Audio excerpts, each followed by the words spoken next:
Je voudrais m'intéresser à une personne très importante dans la vie politique algérienne. Je parle du Premier ministre, M. Abdelmalek Sellal. Je suis en train de voir son historique Wikipédia et je vois que il est dans les hautes sphères à peu près depuis 75. La présente vidéo coïncide vraisemblablement avec les 100 jours d'Abdelmalek Sellal.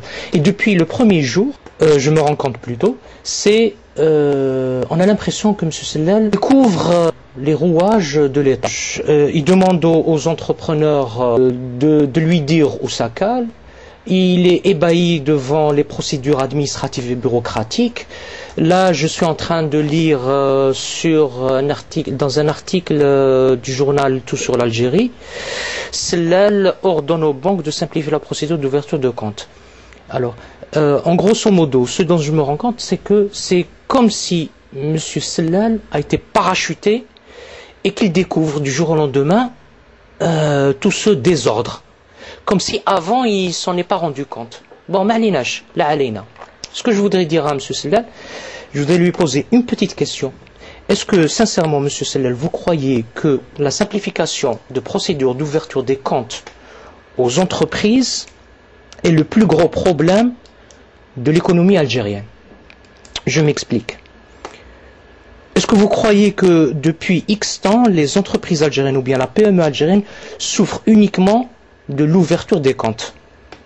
Certes, il existe ce problème, mais est-ce que c'est la première priorité ou bien la priorité des priorités?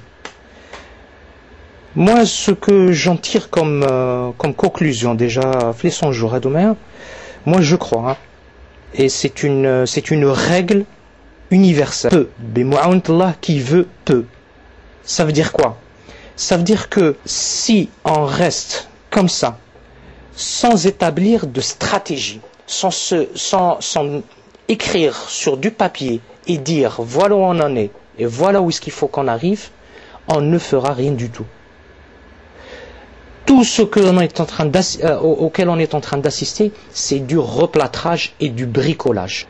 Quand on veut lancer une économie efficiente, il faut d'abord prouver ses bonnes intentions de vouloir faire quelque chose de plausible, réalisable sur le terrain. On ne voit pas de stratégie. Il n'y a pas de stratégie sur le terrain. Je vous donne un autre exemple.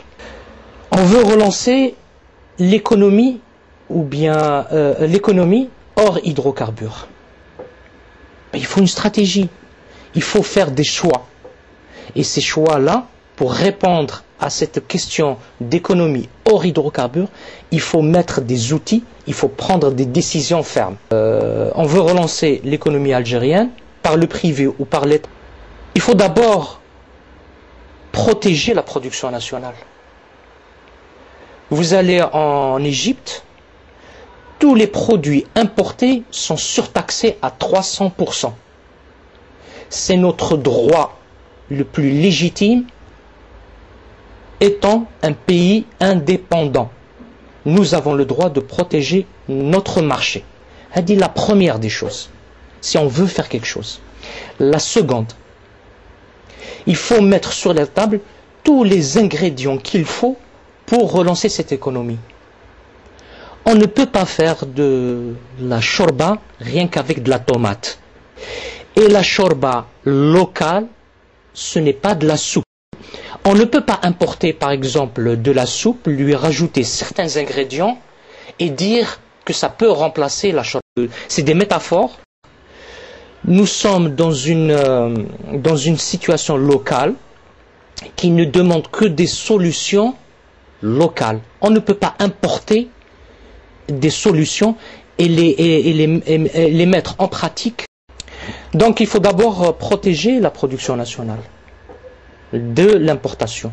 Il ne faut pas interdire l'importation.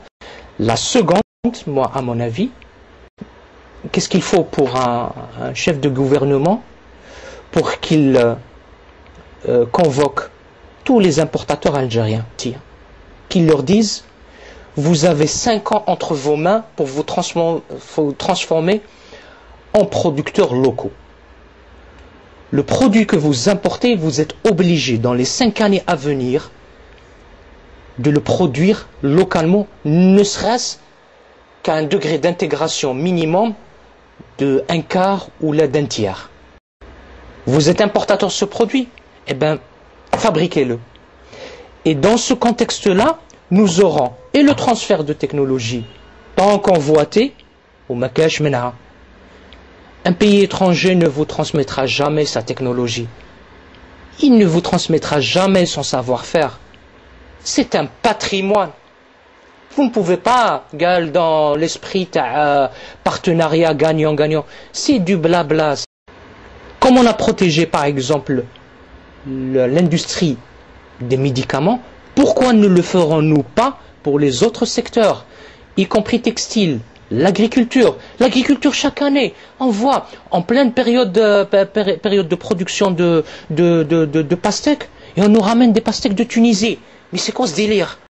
Sous prétexte que ce qui est produit ici en Algérie n'est pas suffisant. Maintenant, on nous bassine depuis 2 années, ou là 3 ans, ou là 5 ans, ou là 10 ans, le problème de l'emploi. Ce n'est pas un problème l'emploi. Ce n'est pas, je vous ai dit, il faut une feuille de route. Et vous voulez du jour au lendemain créer 1 million d'emplois? Il n'y a pas plus simple que ça. Il faut réhabiliter certains emplois qui ont disparu, notamment dans les grandes villes. Le métier de concierge, où est-ce qu'il est parti? Combien de postes d'emploi vous pouvez créer? Et c'est des emplois qui ne demandent pas trop une formation spécifique. Vous voulez créer de l'emploi? Allez-y voir. L'école, par exemple. L'école. Il y a combien de profs de sport dans les primaires? Est-ce que c'est le prof, l'Iqri, l'Arabia, ou la Françia, ou la Riyadiyat, هي اللي يدير الرياضة للأولاد? Ce n'est pas normal. On recrute, il y en a plein. On recrute des jeunes diplômés dans le domaine du sport. Et ils font du sport qui va entrer dans un cadre bien spécifique et qui va nous remettre, ou la remettre les pendules à l'heure, et réhabiliter le sport scolaire. Les kharjou mennou, pas mal de grands noms. Nous avons un problème de transport, nous avons un problème de transport scolaire, nous avons un problème de cantine. Tout cela peut être réglé. Tout cela, ce sont des faux problèmes. Quand on vous dit l'État n'arrive pas à trouver de l'emploi, c'est parce qu'on ne veut pas se casser la tête. C'est parce qu'il y a d'autres préoccupations. On vient, on nous dit, oui, on a facilité la création d'emplois par la création d'entreprises. Non, c'est faux. Ou ça, c'est un message que j'envoie aux jeunes. Ne tombez pas dans le piège. Aujourd'hui, vous êtes chômeur, vous avez toujours eu dans l'esprit d'aller chercher un emploi en tant que salarié. Ne tombez pas dans le piège. Vous allez créer une entreprise par le biais de l'enseigne ou de la CNAC. Demain, vous n'allez pas redevenir chômeur, mais vous allez devenir chômeur endetté. On veut créer de l'emploi, il y a de la création d'emplois. C'est un volet à part. On veut créer de l'entreprise pour les jeunes, c'est pas un problème, c'est possible, mais il faudrait une feuille de route. Il faudrait d'abord ces mesures-là, où on voit que l'apport personnel a été rabaissé à 1%. La norme internationale qui découle d'études sociologiques veut que la part de l'investisseur dans son montage financier doit être au minimum comprise entre 15 et 20%. Pourquoi? C'est pour responsabiliser le porteur de projet. C'est pour qu'il soit conscient qu'avant qu'il mette le pied dans le prêt bancaire, qu'il soit sûr, lui, qu'il doit être confiant sur l'idée qu'il a dans la tête. Si vous lui dites non, vous ne ramenez que 1% de votre apport personnel, il n'y a pas de problème. Il n'en a rien à foutre. Il va avancer, il va dire l'argent c'est l'argent de l'État et l'État c'est moi. Haqi. C'est des gens qui croient que l'apport de l'État dans le montage financier aux entreprises, haqqhum mil pétrole. Et donc ils ne se sentent pas obligés. Ils ne se sentent pas obligés de rembourser. Ils croient que du jour au lendemain, dans 5-10 ans, l'État va être obligé d'effacer l'ardoise. Vous voulez créer de l'entreprise. Les gens sont contre l'intérêt. Ils sont contre le riba. Pour encourager la création d'emplois, la création d'entreprises, il faut d'abord créer des banques d'investissement.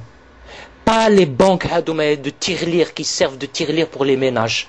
Non, il faut créer des entreprises, des banques qui sont versées dans l'investissement.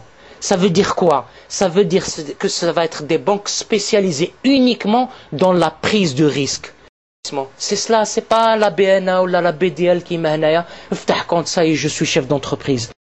Ce n'est pas ça. Une banque d'investissement, c'est une banque qui va partager avec vous mais aussi, ce serait plus logique qu'une banque d'investissement s'investisse avec le porteur de projet en tant que partenaire, en tant qu'associé. Elle est là, derrière lui, elle le tarabuste pour qu'il fasse du chiffre. Parce qu'elle sait que s'il va faire du chiffre, elle va prendre sa part. À l'entrepreneur de ne pas se sentir isolé et d'avoir à ses côtés quelqu'un qui va le conseiller, qui va l'accompagner. Pourquoi? Parce que la banque aura intérêt à ce que ce promoteur-là gagne de l'argent. C'est cela. Et puis de l'autre côté, il faudrait mettre les acteurs locaux à contribution. On parle de moteur économique. Quand on dit moteur économique, un moteur c'est quoi? Ce sont des parties qui vont contribuer entre elles, chacun va faire son travail pour faire fonctionner le tout. C'est ça un moteur. Et l'économie marche de cette façon-là. Or, ce à quoi on assiste jusqu'à aujourd'hui, c'est qu'on a l'impression qu'il n'y a que la demi-culasse, c'est-à-dire l'État, qui est en train de fournir et d'essayer de répondre à un impératif qui n'est plus d'actualité. Cet impératif-là, c'est quoi? C'est l'État. L'État, c'est elle qui veut ordonner, c'est elle qui veut contrôler, c'est elle qui légifère, c'est elle qui identifie et c'est elle qui finance. Or, ce concept-là n'existe plus, il n'est plus d'actualité, il n'est plus effectif parce que la nouvelle donne fait que les peuples veulent participer dans les prises de décision de l'État. Et dans ce cas-là, je ne vais pas vous dire que chaque citoyen va avoir son mot à dire. Non, il faudrait réorganiser la société. Il faudrait impulser, encourager le mouvement associatif. Et c'est ce mouvement associatif qui va être le partenaire et l'interlocuteur de l'État. C'est lui qui va prendre en charge, par exemple, l'identification de la population cible pour tel ou tel programme. C'est elle qui va faire de la sensibilisation, c'est elle qui va faire de la formation. Pourquoi? Parce qu'elle a cet avantage-là comment dire, d'avoir pignon sur rue. Imaginez une association qui a pignon sur rue dans un quartier. Dans son quartier, les éléments qui forment cette association font partie intégrante de ce quartier. Donc ils connaissent tout le monde, ils connaissent tous les problèmes de chacun, ils connaissent les avantages des gens, ils savent quels sont les besoins urgents et les besoins à moyen et à long terme. Ils savent qu'est-ce qu'il faut et comment il faut le faire. Ils ont aussi cette langue, ils ont aussi cette manière de parler, de transmettre un message de l'État et de transmettre le message de la population vers l'État. C'est cela, un partenaire social. C'est ce qu'il nous faut. C'est ce qu'il faut pour l'État pour pouvoir maintenant amorcer une économie réelle, objective, qui va dans le sens des attentes de la population. Voilà, je vous remercie.